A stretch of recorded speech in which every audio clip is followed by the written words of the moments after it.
Budget ಪೂರ್ವ ಸಿದ್ಧತೆಗೆ DK Shivakumar ಗೈರು ವಿಚಾರಕ್ಕೆ ಸಂಬಂಧಪಟ್ಟಂತೆ ಬೆಂಗಳೂರಿನಲ್ಲಿ ಸಿಎಂ ಸಿದ್ದರಾಮಯ್ಯ ಪ್ರತಿಕ್ರಿಯೆ ಕೊಟ್ಟಿದ್ದಾರೆ. ಹೌದು, ಡಿಕೆ ಶಿವಕುಮಾರ್ ನನಗೆ ಪತ್ರ ಬರೆದಿದ್ದಾರೆ. ಅಸ್ಸಾಂ ಚುನಾವಣೆ ಹಿನ್ನೆಲೆಯಲ್ಲಿ ದೆಹಲಿಗೆ ಹೋಗ್ತಾ ಇದ್ದಾರೆ. ಅವರ ಅನುಪಸ್ಥಿತಿಯಲ್ಲಿ ಬಜೆಟ್ ಪೂರ್ವ ಸಿದ್ಧತೆ ಸಭೆ ನಡೆಯುತ್ತೆ ಅಂತ ಸಿದ್ದರಾಮಯ್ಯ ಹೇಳಿದ್ದಾರೆ.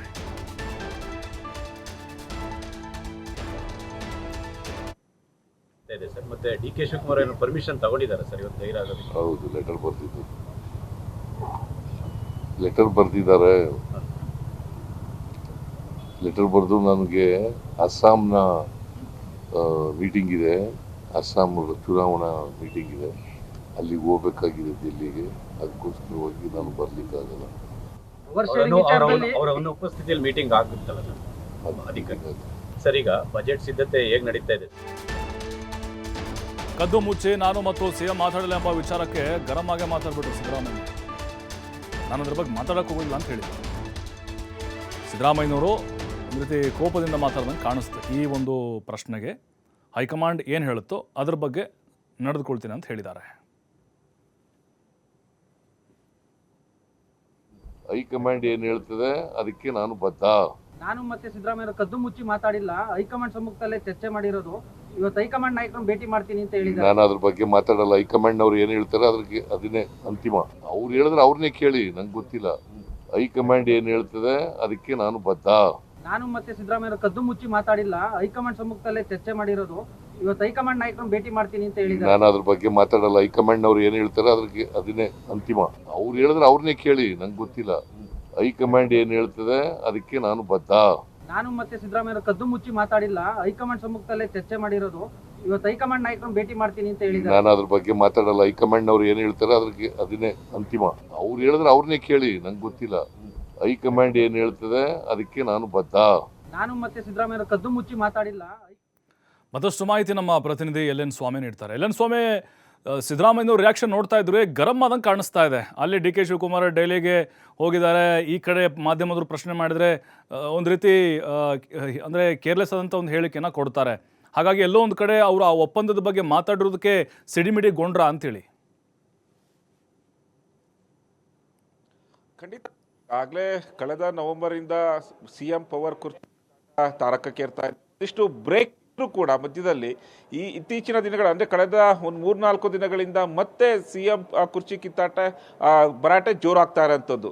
ಯಾವಾಗ ಸಿಎಂ ಪುತ್ರ ಹಾಗೂ MLC ಆದಂಥ ಯತೀಂದ್ರ ಸಿದ್ದರಾಮಯ್ಯನವರು ಹೇಳಿಕೆ ಕೊಟ್ಟರು, ಅಂದರೆ ಇನ್ನು ಉಳಿದ ವರ್ಷಗಳು ಕೂಡ ಸಿಎಂ ಸ್ಥಾನದಲ್ಲಿ ಸಿದ್ದರಾಮಯ್ಯನವರೇ ಮುಂದುವರಿತಾರೆ, ಇದಕ್ಕೆ ಹೈಕಮಾಂಡ್ ನಾಯಕರು ಗ್ರೀನ್ ಸಿಗ್ನಲ್ ಕೊಟ್ಟಿದ್ದಾರೆ ಎಂಬ ಹೇಳಿಕೆ ಕೊಟ್ಟ ಬಳಿಕ ಕಾಂಗ್ರೆಸ್ ವಲಯದಲ್ಲಿ ಮತ್ತೆ ಜಟಾಪಟಿ ಶುರುವಾಗಿರುವಂಥದ್ದು.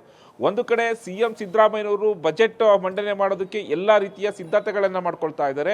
ಅದಕ್ಕೆ ಪೂರ್ವಭಾವಿ ಸಭೆಗಳನ್ನು ನಡೆಸ್ತಾ ಇದ್ದಾರೆ. ಅಂದರೆ ಇಲಾಖಾವಾರು ಸಭೆಗಳನ್ನು ನಡೆಸಿ ಸಚಿವರು ಹಾಗೂ ಸಂಬಂಧಪಟ್ಟಂಥ ಅಧಿಕಾರಿಗಳಿಂದ ಮಾಹಿತಿಯನ್ನು ಪಡೆದು ಯಾವ ಯಾವ ಯೋಜನೆಗಳನ್ನು ಮಾಡಬಹುದು, ಇಲಾಖೆಯಲ್ಲಿ ಅಭಿವೃದ್ಧಿ ಕಾರ್ಯಗಳು ಎಷ್ಟಾಗಿವೆ, ಇಲ್ಲಿವರೆಗೂ ಅಭಿವೃದ್ಧಿಗಳು ಎಷ್ಟರ ಮಟ್ಟಿಗೆ ಜನಕ್ಕೆ ಸಿಕ್ಕಿವೆ, ಜನಕ್ಕೆ ರೀಚ್ ಆಗಿವೆ ಎಂಬ ಮಾಹಿತಿಯನ್ನು ಪಡ್ಕೊಳ್ತಾ ಇದ್ದಾರೆ. ಜೊತೆಗೆ ಬಜೆಟ್ಗೆ ಎಲ್ಲ ರೀತಿಯ ಸಿದ್ಧತೆಗಳನ್ನು ಮಾಡ್ಕೊಳ್ತಾ ಇದ್ದಾರೆ.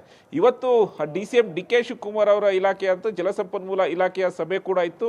ಆದರೆ ಸಭೆಗೆ ಗೈರಾಗಿದ್ದಾರೆ. ಇದಕ್ಕೆ ಸಿಎಂ ಖುದ್ದು ಸ್ಪಷ್ಟನೆ ಕೊಟ್ಟಿರುವಂಥದ್ದು. ಅಂದರೆ ಪತ್ರ ಬರೆದಿದ್ರು, ದೆಹಲಿಗೆ ಹೋಗ್ತಾ ಇದ್ದಾರೆ, ಅಲ್ಲಿ ಪಂಚರಾಜ್ಯ ಚುನಾವಣೆಗಳ ಒಂದು ಸಿದ್ಧತೆ ಕಾರ್ಯ ನಡೀತಾ ಇದೆ. ಹಾಗಾಗಿ ಅವರಿಗೆ ಅಸ್ಸಾಂನ ಒಂದು ಜವಾಬ್ದಾರಿ ಕೊಟ್ಟಿದ್ದಾರೆ. ಅಸ್ಸಾಂ ರಾಜ್ಯದ ಜವಾಬ್ದಾರಿ ಕೊಟ್ಟ ಮೇಲೆ ಅಲ್ಲಿ ಇವತ್ತು ಹೈಕಮಾಂಡ್ ನಾಯಕರ ಜೊತೆ ಮೀಟಿಂಗ್ ಇದೆ ಎಂಬ ಸ್ಪಷ್ಟನೆಯನ್ನು ಸಿಎಂ ಸಿದ್ದರಾಮಯ್ಯನವರು ಕೊಟ್ಟಿದ್ದಾರೆ. ಅಂದರೆ ಬಜೆಟ್ ಪೂರ್ವಭಾವಿ ಸಭೆಗೆ DCM DK ಶಿ ಅವರು ಗೈರಾಗಿರೋದಕ್ಕೆ ಸಾಕಷ್ಟು ನಾನಾ ರೀತಿಯ ಚರ್ಚೆಗಳಾಗ್ತಾ ಇದ್ವು. ಅದಕ್ಕೆ ಖುದ್ದು ಸ್ವತಃ ಸಿಎಂ ಸಿದ್ದರಾಮಯ್ಯನವರೇ ಒಂದು ಕಡೆ ಸ್ಪಷ್ಟನೆ ಕೊಟ್ಟಿದ್ದಾರೆ.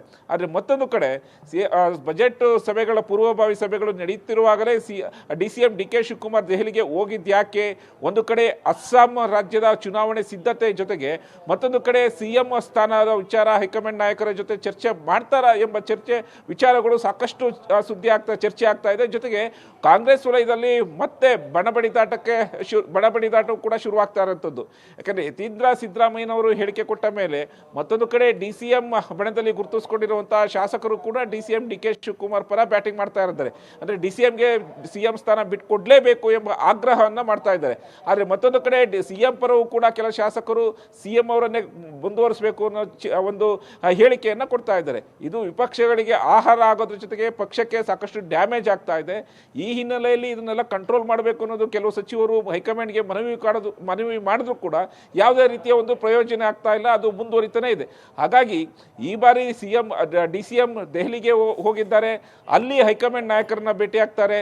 ಪಂಚರಾಜ್ಯಗಳ ಚುನಾವಣೆಯ ಮೀಟಿಂಗ್ ಬಳಿಕ ಒಂದಿಷ್ಟು ಹೈಕಮಾಂಡ್ ನಾಯಕರನ್ನ ಅಥವಾ ರಾಹುಲ್ ಗಾಂಧಿ ಅವರ ಭೇಟಿಗೆ ಅಥವಾ ಸೋನಿಯಾ ಗಾಂಧಿ ಅವರ ಭೇಟಿಗೆಯನ್ನ ಕೇಳ್ತಾರೆ. ಅಲ್ಲಿ CM ಸ್ಥಾನದ ಒಂದು ಅವಕಾಶದ ಬಗ್ಗೆ, ಅಂದರೆ ಈಗಾಗಲೇ DCM DK ಶಿವಕುಮಾರ್ ಕೆಲವೊಂದು ಸತಿ ಹೇಳಿಕೆಯನ್ನು ಕೊಟ್ಟಿದ್ದಾರೆ. ಕದ್ದು ಮುಚ್ಚಿ ನಾವು ತೀರ್ಮಾನ ಮಾಡಿಲ್ಲ, ಎಲ್ಲವೂ ಕೂಡ ಹೈಕಮಾಂಡ್ ಮುಂದೆನೇ ಈ ತೀರ್ಮಾನ ಆಗಿದೆ, ಹಾಗಾಗಿ ಮುಂದೆ ನೋಡೋಣ ಹೈಕಮಾಂಡ್ ಯಾವ ನಿರ್ಧಾರ ತೆಗೆದುಕೊಳ್ತಾರೆ ಎಂಬ ಹೇಳಿಕೆಯನ್ನು ಕೊಟ್ಟಿರೋದು ಸಾಕಷ್ಟು ಕುತೂಹಲ ಮಾಡಿಸ್ತಾ ಇದೆ. ಯಾಕೆಂದ್ರೆ ಈ ಹಿಂದೆ ಕೂಡ ಹೇಳಿದ್ರು, ನಾವು 4 ಗೋಡೆಗಳ ಮಧ್ಯೆ ಹೈಕಮಾಂಡ್ ನಾಯಕರ ಜೊತೆಲೆ ಎಲ್ಲವೂ ಕೂಡ ತೀರ್ಮಾನ ಆಗಿದೆ ಎಂಬ ಹೇಳಿಕೆಯನ್ನು ಕೊಟ್ಟಿದ್ರು. ಇದು ಎಲ್ಲೋ ಒಂದು ಕಡೆ ತೀರ್ಮಾನ ಆಗಿದ್ಯಾ, ಅಂದ್ರೆ ಪವರ್ ಶೇರಿಂಗ್ ವಿಚಾರ ತೀರ್ಮಾನ ಆಗಿದ್ಯಾ ಎಂಬ ಸಾಕಷ್ಟು ಚರ್ಚೆಗಳು ಕೂಡ ಕುತೂಹಲವನ್ನು ಉಂಟು ಮಾಡಿತ್ತು. ಈ ಹಿನ್ನೆಲೆಯಲ್ಲಿ ಈಗ ಡೆಲ್ಲಿಗೆ ಹೋಗಿದ್ದಾರೆ, ಅಲ್ಲಿ ಹೈಕಮಾಂಡ್ ನಾಯಕರ ಭೇಟಿ ಬಳಿಕ ಹೈಕಮಾಂಡ್ ನಾಯಕರು ಯಾವ ಒಂದು ಸ್ಪಷ್ಟನೆಯನ್ನ ಕೊಡ್ತಾರೆ, ಯಾವ ಒಂದು ಉತ್ತರವನ್ನು ಕೊಡ್ತಾರೆ, ಅಥವಾ ಮುಂದೆ ಯಾವ ರೀತಿ ಒಂದು ತೀರ್ಮಾನ ತೆಗೆದುಕೊಳ್ತಾರೆ ಅನ್ನೋದು ಸಾಕಷ್ಟು ಕುತೂಹಲ ಮೂಡಿಸ್ತಾ ಇರೋಂಥದ್ದು. ಪ್ರಭು, ಥ್ಯಾಂಕ್ ಯು LN ಸ್ವಾಮಿ ಮಾಹಿತಿಗಾಗಿ.